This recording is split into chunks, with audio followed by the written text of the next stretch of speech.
Banking എൻ്റെ ഒരു first preference ആയിരുന്നു എന്ന് ഞാൻ പറയില്ല. എന്നാലും അതിലേക്ക് എത്തിപ്പെട്ടൊരു വഴിയാണ് ഞാൻ നിങ്ങളുടെ അടുത്ത് പറയണമെന്ന് ആഗ്രഹിക്കുന്നത്. ഒബിയസ്ലി ഇതിൻ്റെ ഇടയിലൊക്കെ നമുക്ക് നല്ല രീതിയിൽ മനസ്സ് മടുക്കുന്ന അവസ്ഥകളൊക്കെ ഉണ്ടാകും. കറണ്ട് അഫയേഴ്സ് പഠിക്കുക എന്ന് പറയുന്നത് അത്ര ഒരു എൻജോയബിൾ ആയിട്ടൊരു കാര്യമൊന്നുമല്ല. ഹായ്, എൻ്റെ പേര് മനു PS. ഞാൻ 2021 government engineering college Palakkad mechanical engineering ബിരുദം പാസ്സായ ഒരാളാണ്. ശരിക്കും പറഞ്ഞാൽ ഞാൻ ICDയിൽ വന്നിട്ട് ഇപ്പോൾ ഒരു 2 വർഷത്തോളം ആവാറായി. അതേപോലെ ബാങ്കിങ് എൻ്റെ ഒരു ഫസ്റ്റ് പ്രിഫറൻസ് ആയിരുന്നു എന്ന് ഞാൻ പറയില്ല. എന്നാലും അതിലേക്ക് എത്തിപ്പെട്ടൊരു വഴിയാണ് ഞാൻ നിങ്ങളുടെ അടുത്ത് പറയണമെന്ന് ആഗ്രഹിക്കുന്നത്. ഞാൻ 2021 നമുക്കറിയാലോ, അത് കൊറോണയുടെ ഒരു ഇത് കഴിഞ്ഞിട്ടുള്ളൊരു സ്റ്റേജിലാണ് ഞാൻ കോളേജിൽ നിന്ന് പഠിച്ചിറങ്ങുന്നത്. അതുകൊണ്ട് തന്നെ വല്ലാത്തൊരു കൺഫ്യൂഷൻ ആയിരുന്നു ആ ഒരു സ്റ്റേജിൽ. എന്ത് ചെയ്യും, അടുത്ത എന്തായിരിക്കാം എന്നുള്ളൊരു ഐഡിയ ഉണ്ടാകുന്നതിന് മുമ്പേ ആയിരുന്നു ഇത്തരത്തിലൊരു പാൻഡമിക് വന്നു പോയത്. ശരിക്കും പറഞ്ഞാൽ 4th ഇയർ അവസാനത്തോടുകൂടി എൻ്റെ ഒരു പ്ലാൻ എന്തായിരുന്നു എന്ന് വെച്ചാൽ ഗേറ്റിന് വേണ്ടി പ്രിപ്പയർ ചെയ്യാന്നുള്ളതായിരുന്നു. അതിനുവേണ്ടിയുള്ള ഒരു പ്രിപ്പറേഷൻസും കാര്യങ്ങളൊക്കെ ഞാൻ തുടങ്ങി വെച്ചിട്ടുമുണ്ടായിരുന്നു. പക്ഷേ ഈ ഒരു കൊറോണയുടെ ഒരു വരവ് കാരണം എല്ലായിടത്തും നമുക്കറിയാവുന്ന പോലെ മൊത്തത്തിൽ ഫുൾ ക്ലോസ്ഡ് ആക്കി. അതേപോലെ പൂർണ്ണമായിട്ടും അതൊരു ഓൺലൈൻ ലെവലിലോട്ട് എടുക്കേണ്ട ഒരു ആവശ്യം വരികയും അതെനിക്ക് കൃത്യമായിട്ട് യൂട്ടിലൈസ് ചെയ്യാൻ പറ്റാത്തൊരു സ്റ്റേജും വരികയും ചെയ്തു. ഇപ്പോഴത്തേക്ക് ആ ഒരു സമയത്തേക്ക് എൻ്റെ ഒരു വർഷത്തോളം പോയിട്ടുണ്ടായിരുന്നു. അപ്പോൾ ഇതുപോലൊരു സമയത്താണ് എൻ്റെ ചേട്ടൻ ഇതേപോലെ ICDയിലെ വിദ്യാർത്ഥിയായിരുന്നു. ആ സമയത്ത് പുള്ളിക്ക് ആ ഒരു ടൈമിൽ SBI POയുടെ സെലക്ഷൻ കിട്ടിയുണ്ടായി. അപ്പോൾ ഞാൻ അതിനെപ്പറ്റി കൂടുതൽ അന്വേഷിക്കാൻ ആരംഭിച്ചു. ലൈക്ക് ബാങ്കിങ്ങിനെ പറ്റി കൂടുതൽ, ഇതിനെ പറ്റിയുള്ള എന്താണ് ഇതിൻ്റെ പ്രിപ്പറേഷൻ സ്ട്രാറ്റജി, കാര്യങ്ങൾ, ജോബ്സ് എങ്ങനെയൊക്കെയാണ് നമ്മുടെ ഒരു ലൈഫിനെ ഇത് എങ്ങനെ മാറ്റും എന്നുള്ള കാര്യങ്ങളൊക്കെ കൂടുതൽ അന്വേഷിക്കാൻ എൻ്റെ ചേട്ടൻ പറ്റിയാണ് ശരിക്കും പറഞ്ഞാൽ ICD പറ്റി കൂടുതൽ അറിയുന്നത്. ഇങ്ങനൊരു ബാങ്കിങ് കരിയർ എന്തുകൊണ്ട് എടുത്തുകൂടാന്ന് ഒരു ചിന്ത എനിക്ക് വളരെ കൃത്യമായിട്ട് വന്നത്. അതേപോലെ തന്നെ എൻ്റെ അമ്മയും ഒരു സഹകരണ ബാങ്ക്, കരുനാഗപ്പള്ളി സർവീസ് സഹകരണ ബാങ്കിലെ സെക്രട്ടറി ആയിട്ട് വിരമിച്ച ഒരാളാണ്. അപ്പോൾ ഈ ഒരു കാര്യങ്ങളെല്ലാം തന്നെ കൃത്യമായിട്ടൊരു ബാങ്കിങ് മേഖല എന്തുകൊണ്ട് തിരഞ്ഞെടുത്തുകൂടാ എന്നൊരു അവസ്ഥയിലേക്ക് എന്നെ എത്തിക്കുകയുണ്ടായി. അങ്ങനെ 2022 അവസാന സമയത്താണ്, അത് എനിക്ക് ഓർമ്മ ശരിയാണെങ്കിൽ നവംബറിന്റെ അവസാനമോ ഡിസംബറിന്റെ ആദ്യ ഒരു ടൈമിലാണ് ഞാൻ ICDയിൽ ഒരു അഡ്മിഷൻ എടുക്കുന്നത്. ആദ്യമേ എനിക്ക് ഇതിനെപ്പറ്റി ഒരു അവലോകനം ഞാൻ ഉണ്ടാക്കി വെച്ചിട്ടുണ്ടായിരുന്നു. എന്തൊക്കെയാണ് ഇതിന്റെ സിലബസുകൾ, കാര്യങ്ങൾ, ആ ഒരു ചെറിയൊരു പ്രിപ്പറേഷൻ നടത്തി. എന്നാൽ പോലും കൃത്യമായിട്ടൊരു ബേസ് എനിക്ക് ഉണ്ടായിരുന്നില്ല. ഇവിടെ വന്നതിന് ശേഷമാണ് ശരിക്കും പറഞ്ഞാൽ ഇത് എത്രത്തോളം ഡെപ്തുള്ളൊരു കാര്യമാണെന്നും എത്രത്തോളം നമ്മൾ ഇതിനു വേണ്ടി പഠിക്കണം, ആ ഒരു തരത്തിലുള്ള പ്രിപ്പറേഷൻ എങ്ങനെ വേണം എന്നുള്ളത് കൃത്യമായി ഇവിടുത്തെ അധ്യാപകരുടെ അടുത്തുനിന്നും ഇവിടുത്തെ സ്റ്റാഫിൻ്റെ അടുത്തുനിന്നുള്ള സഹായം എനിക്ക് ലഭിക്കുകയുണ്ടായി. അതേപോലെ ഞാൻ ജോയിൻ ചെയ്തതിന് ശേഷം ഒരു 6 മാസം സമയം ഉണ്ടായിരുന്നു. 6 മാസത്തോളം സമയം ഉണ്ടായിരുന്നു ആദ്യത്തെ എക്സാമിന്. സോ അതുകൊണ്ട് തന്നെ ഒരു പ്രിലിംസ് ലെവലിന് വേണ്ടിയുള്ള കൃത്യമായ പഠനം ആ ഒരു സമയത്തിനുള്ളിൽ തന്നെ എനിക്ക് ഇവിടുന്ന് പ്രിലിംസ് ലെവൽ മാത്രമല്ല മെയിൻസ് ലെവലിലും കിട്ടിയിട്ടുണ്ടായിരുന്നു. അതുകൊണ്ട് തന്നെ ആദ്യത്തെ ഒരു 5 പ്രിലിംസ് ഞാൻ എഴുതിയതിൽ 4 എണ്ണത്തിലും എനിക്ക് പ്രിലിംസ് പാസ്സാകാൻ പറ്റിയിട്ടുണ്ടായിരുന്നു. എന്നാൽ പോലും ഇവിടുത്തെ പ്രശ്നം, ഞാൻ കറണ്ട് അഫയേഴ്സ് എന്ന് പറയുന്ന സാധനം അങ്ങനെ കാര്യമായിട്ട് എടുത്തിട്ടുണ്ടായിരുന്നില്ല. അതുകൊണ്ട് തന്നെ അവസാന നിമിഷത്തേക്ക് പഠിക്കാൻ വെച്ചിരിക്കുകയായിരുന്നു. ആ ഒരു പ്രശ്നം കൊണ്ടൊന്നും മാത്രം മെയിൻസിൽ കൃത്യമായിട്ടൊരു നല്ല സ്കോർ ഉണ്ടാക്കിയെടുക്കാനോ ഒരു മികച്ച കട്ട് ഓഫ് ഉണ്ടാക്കിയെടുക്കാനോ എനിക്കോട് സാധിച്ചില്ല. അതെനിക്കൊരു വളരെ വലിയൊരു തിരിച്ചറിവായിരുന്നു. പൊതുവെ ക്വാണ്ടിറ്റേറ്റീവ് ആപ്റ്റിറ്റ്യൂഡ്, മാത്സ്, അതാണ് എനിക്കൊരു കുറച്ചൊരു ഉണ്ടായിരുന്നെന്ന് വെച്ചാൽ അത് മനസ്സിലാവും. പക്ഷെ കൂടുതൽ ഡെപ്തിലൊക്കെ ഉള്ളൊരു പഠിത്തത്തിനാണെങ്കിലും മോക്ക് ടെസ്റ്റിനാണെങ്കിലും എനിക്ക് സത്യം പറഞ്ഞാൽ മടിയായിരുന്നു.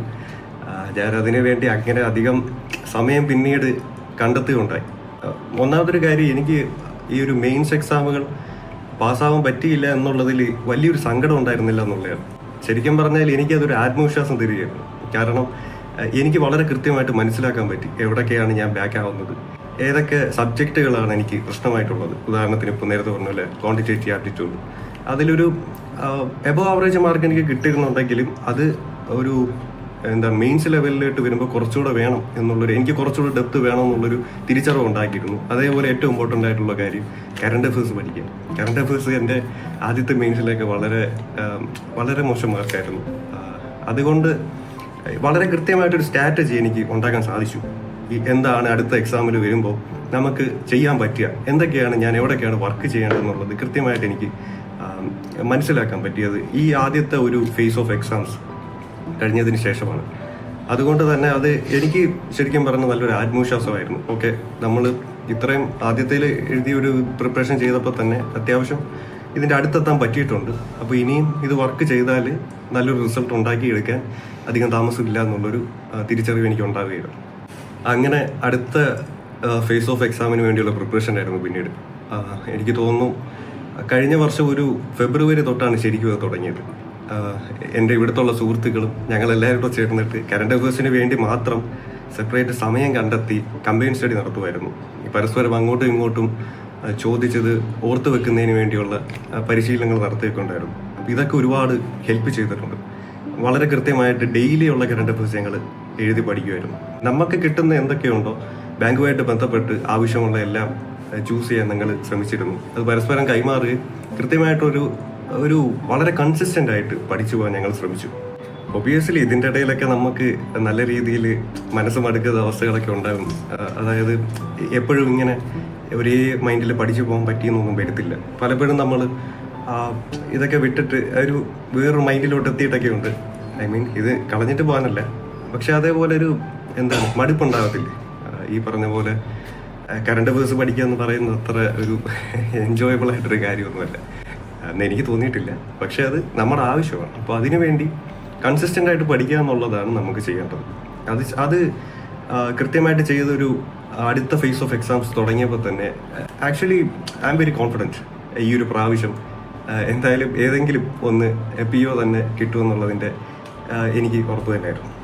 സോ അങ്ങനെ ഈ ഒരു ഫേസ് ഓഫ് എക്സാമിൽ ആദ്യം വന്നത് RRB POയുടെയാണ്. അതാണ് ഇപ്പോൾ ഞാൻ പ്രൊവിഷണലി അലോട്ടഡ് ആയിട്ടുള്ളത് RRB POയുടെ ലിസ്റ്റിലേക്കാണ്. അതിൻ്റെ ആദ്യത്തെ പ്രിലിംസ് കഴിയുന്നു. ഞാൻ വളരെ കോൺഫിഡൻ്റ് ആയിരുന്നു. പ്രിലിംസിൽ നിങ്ങൾ കൂടുതൽ ശ്രദ്ധിക്കേണ്ടത് മാക്സിമം സ്പീഡിൽ ആക്യുറേറ്റ് ആയിട്ട് എഴുതുക എന്നുള്ളത് മാത്രമാണ്. പ്രിലിംസിൽ മെയിനായിട്ട് ആലോചിക്കേണ്ടത് തന്നെ അതാണ്.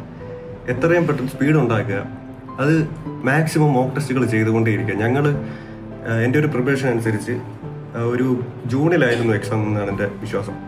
ഞാനൊരു മാർച്ച് തൊട്ടേ ഇതിൻ്റെ മോക്ക് ടെസ്റ്റുകൾ എന്നും ചെയ്തുകൊണ്ടേയിരുന്നു.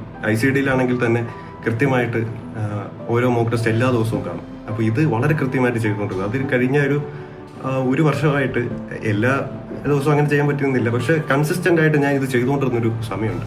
ആ ഒരു സമയത്താണ് ശരിക്കും നമുക്ക് ഈ ഒരു ടൈം അഡ്ജസ്റ്റ് ആവുന്നതും എങ്ങനെ ഒരു ക്വസ്റ്റ്യനെ പെട്ടെന്ന് അഭിമുഖീകരിച്ച് വളരെ പെട്ടെന്ന് എക്സാമിൽ അത് എഴുതാൻ പറ്റുമെന്നുള്ളൊരു ഐഡിയ ഉണ്ടാക്കിയെടുത്തു. അപ്പോൾ ഈ ഒരുപാട് മോക്ക് ടെസ്റ്റുകൾ ചെയ്തതും എല്ലാം നമ്മൾ ഒരുപാട് കോൺഫിഡൻ്റ് ആണ്. ഈ ഒരു കേസ് കൊണ്ട് തന്നെ പ്രിലിംസൊക്കെ നമുക്ക് വളരെ കോൺഫിഡൻ്റ് ആയിട്ട് പോയി എഴുതുക. ഇനിയിപ്പോൾ 1-2 ക്വസ്റ്റ്യൻ പെട്ടെന്ന് കിട്ടിയില്ലെങ്കിൽ, ഒരു പസിൽ കിട്ടിയില്ലെങ്കിൽ പോലും അടുത്തതിലോട്ട് പോകാനുള്ളൊരു മൈൻഡ് സെറ്റ് ഇതുണ്ടാക്കിയെടുക്കുന്നതിനൊക്കെ മോക്ക് ടെസ്റ്റ് വളരെയധികം സഹായിച്ചിട്ടുണ്ട്. അതേപോലെ ICDയിലെ അധ്യാപകരുടെ ആ ഒരു ക്വസ്റ്റ്യനേഴ്സ് ആണെങ്കിലും ഇവിടുത്തെ മെറ്റീരിയൽസിലാണെങ്കിലും എല്ലാം നല്ല ക്വാളിറ്റിയുള്ള സാധനങ്ങളാണ്. അപ്പോൾ അതൊക്കെ നമ്മൾ ഒരുപാട് സഹായിച്ചിട്ടുണ്ട്. ഇതൊക്കെ നമ്മൾ ശീലിച്ചിട്ടുള്ള ക്വസ്റ്റ്യൻസ് ആണ്. ആ ഒരു മെത്തേഡ് മനസ്സിലാക്കുക എന്നുള്ളത് മാത്രമാണ് നിങ്ങൾ ചെയ്യുന്നത്. അങ്ങനെ ഇത് കഴിയുന്നു, ബാക്കി എക്സാംസുകൾ എഴുതുന്നു. അതേപോലെ ഇതിൻ്റെ മെയിൻസ് ആദ്യം വരുന്നു. വളരെ കൃത്യമായിട്ട് നമ്മൾ GA പ്രിപ്പറേഷൻ നടത്തുന്നുണ്ട്, എല്ലാം നോക്കുന്നുണ്ട്, പോയി എഴുതുന്നു കൃത്യമായിട്ട്. അവിടുന്ന് ഞാൻ വളരെ കോൺഫിഡൻ്റ് ആയിട്ട് തന്നെയാണ് ഇറങ്ങി വരുന്നത്. പിന്നീട് ഉണ്ടായിരുന്നത് ഇൻ്റർവ്യൂവിൻ്റെ ഒരു ടൈമാണ്, അതായത് RRB POൻ്റെ. അപ്പോൾ ആ ഒരു സമയത്ത് ICDയിൽ തന്നെ നമ്മുടെ പ്രാഥമികമായിട്ടുള്ള ഇൻ്റർവ്യൂവിനെ എങ്ങനെ അഭിമുഖീകരിക്കണം, ഇത്തരത്തിലുള്ള കാര്യങ്ങളൊക്കെ പറഞ്ഞിട്ടുണ്ടായിരുന്നു. പിന്നെ അതുപോലെ തന്നെ നമ്മൾ നമ്മുടേതായിട്ടുള്ള രീതിയിൽ ഇതേപോലെ ഇൻ്റർവ്യൂവിനെ പറ്റി കൂടുതൽ പഠിക്കാനും നേരത്തെ ഇൻ്റർവ്യൂ ചെയ്തിട്ടുള്ള ആൾക്കാരുടെ അടുത്ത് അവരുടെ അനുഭവങ്ങൾ കേൾക്കാനൊക്കെ പോയിട്ടുണ്ടായിരുന്നു. നിങ്ങളൊരു ഇൻ്റർവ്യൂവിനെ സീരിയസ് ആയിട്ട് കാണണമെങ്കിൽ ആദ്യം തൊട്ടേ ഇങ്ങനെ നോക്കിയിരിക്കണമെന്ന് ഞാൻ പറയില്ല. ഒരു 1 month ടൈം നിങ്ങൾ മെയിൻസൊക്കെ നിങ്ങൾക്ക് നല്ല രീതിയിൽ നിങ്ങൾ കോൺഫിഡൻ്റ് ആണെങ്കിൽ അത്യാവശ്യം സമയം കിട്ടും. ആ ഒരു സമയത്തിനുള്ളിൽ നിങ്ങൾ 1 month ഉണ്ടെങ്കിൽ 1 month അത് ഇറ്റ്സ് മോർ ദാൻ ഇനഫ് എന്നേ ഞാൻ പറയത്തുള്ളൂ. ആ ഒരു സമയത്തിൽ പ്രിപ്പയർ ചെയ്യുക, മാക്സിമം മോക്ക് ഇൻ്റർവ്യൂസ് ചെയ്യുക, അതൊക്കെ നിങ്ങൾ ഒരുപാട് സഹായിച്ചിട്ടുണ്ട്. അപ്പോൾ അതുകൊണ്ട് തന്നെ ഇൻ്റർവ്യൂവിന് തന്നെ കൃത്യമായിട്ട് വളരെ കോൺഫിഡൻ്റ് ആയിട്ടാണ് എനിക്ക് പോയിരിക്കാനും പെർഫോം ചെയ്യാനും സാധിച്ചത്. സോ ആദ്യം പറഞ്ഞ പോലെ തന്നെ എനിക്കിപ്പോൾ ഞാൻ ലിസ്റ്റിൽ വന്നിട്ടുള്ളത് RRB POയുടെ, അതായത് കേരള ഗ്രാമീൺ ബാങ്കിൻ്റെ പ്രൊബേഷണൽ ഓഫീസറായിട്ടാണ്. അതിൽ ഇനിയും നമ്മൾ പ്രിപ്പറേഷൻ നിർത്തുന്നില്ല. അതുകൊണ്ട് ഒരു നല്ലൊരു ജോബ് നമ്മുടെ കയ്യിലായി എന്നുള്ളതേ ഉള്ളൂ. ഇതേപോലെ നമ്മൾ പ്രിപ്പറേഷൻസ് ഇനിയും തുടർന്നുകൊണ്ടിരിക്കുക. എനിക്ക് ഇനി വരാനുള്ള വിദ്യാർത്ഥികളെടുത്തും ഇപ്പോൾ പഠിച്ചുകൊണ്ടിരിക്കുന്ന വിദ്യാർത്ഥികളെടുത്തും പറയാനുള്ളത്, നിങ്ങൾ കോൺഫിഡൻ്റ് ആയിട്ടിരിക്കുക. കൃത്യമായിട്ട് ഒരു ബേസ് ഉണ്ടാക്കിയെടുക്കാൻ നിങ്ങൾ ശ്രമിക്കുക. അതാണ് ആദ്യം വേണ്ടത്. അതായത് റീസണിങ്, ക്വാണ്ടിറ്റേറ്റീവ് ആപ്റ്റിറ്റ്യൂഡ്, ഈ ഒരു 2 കാര്യങ്ങൾ നിങ്ങൾ കൃത്യമായിട്ടൊരു 2-3 മാസം അതിൻ്റെ ബേസ് തൊട്ട് കൃത്യമായിട്ടിരുന്ന് പഠിക്കുക. നിങ്ങൾ ഇനി നേരത്തെ പഠിച്ചുകൊണ്ടിരിക്കുന്ന ആളാണെങ്കിൽ പോലും നിങ്ങൾക്ക് അതിനകത്ത് എന്തെങ്കിലും പോരായ്മ ഉണ്ടെന്ന് തോന്നുകയാണെങ്കിൽ കൃത്യമായിട്ട് ഇവിടുത്തെ ഫാക്കൽറ്റീസിനെ ബന്ധപ്പെടുക. ആ ഒരു ഫേസ് നിങ്ങൾ ക്ലിയർ ആക്കുക. അതിൻ്റെ മെറ്റീരിയൽസുകൾ കൂടുതൽ ചെയ്യുക, ചെയ്തുകൊണ്ടേയിരിക്കുക. ഒരു 2-3 മാസം കൊണ്ട് അതിന് കൃത്യമായൊരു ബേസ് ഉണ്ടാക്കിയാൽ പിന്നെ നിങ്ങൾക്ക് ഇത് മോക്ക് മാത്രം ചെയ്താൽ മതി എന്നാണ് എനിക്ക് പറയാനുള്ളത്. പിന്നെ കൂടുതൽ നിങ്ങൾ സമയം സ്പെൻഡ് ചെയ്യേണ്ടത് ഇംഗ്ലീഷിൻ്റെ, എൻ്റെ അഭിപ്രായത്തിൽ പറയുകയാണെങ്കിൽ വൊക്കാബിനാണ് കൂടുതൽ പ്രാധാന്യം കൊടുക്കേണ്ടത്. ഗ്രാമറും ഒരു സൈഡിൽ കൂടെ നോക്കാം, പക്ഷേ കൂടുതലും നിങ്ങൾ പത്രങ്ങൾ വായിക്കുക. പത്രങ്ങൾ വായിച്ച് അതിനകത്തുള്ള വാക്കുകൾ നോട്ടീസ് ചെയ്ത് വെക്കുക. കൂടുതൽ വൊക്കാബുകൾ പഠിച്ചുകൊണ്ടേയിരിക്കുക. അപ്പോൾ ഇതിൻ്റെ ഒരു ഗുണം എന്താണെന്ന് വെച്ചാൽ നമ്മൾ കൂടുതലും കോംപ്രിഹെൻസീവ് ആയിട്ടുള്ള പാസേജുകൾ, കാര്യങ്ങൾ ഇത് വായിച്ച് മനസ്സിലാക്കലാണ് കൂടുതലുള്ളത്. അപ്പോൾ അത് വളരെ കൃത്യമായിട്ട് അതിൻ്റെ ഐഡിയ കിട്ടാൻ ഏറ്റവും കൂടുതൽ നിങ്ങളെ സഹായിക്കുന്നതായിരിക്കും. അതേപോലെ ഏറ്റവും ഇമ്പോർട്ടൻറ്റ് കറണ്ട് അഫേഴ്സ് ആണ് ശരിക്കും എൻ്റെ അഭിപ്രായത്തിൽ മെയിൻസിൽ ഒരാളുടെ റാങ്ക് നിശ്ചയിക്കുന്നത്. അയാൾക്ക് ലിസ്റ്റിൽ വന്നോ ഇല്ലയോ എന്ന് നിശ്ചയിക്കുന്നതിന് വലിയൊരു ക്രൂഷ്യൽ പങ്ക് കറണ്ട് അഫേഴ്സിൻ്റെ പാർട്ടിനുണ്ട്. സോ അതിനുവേണ്ടി പ്രയത്നിക്കുക. All the very best. Thank U.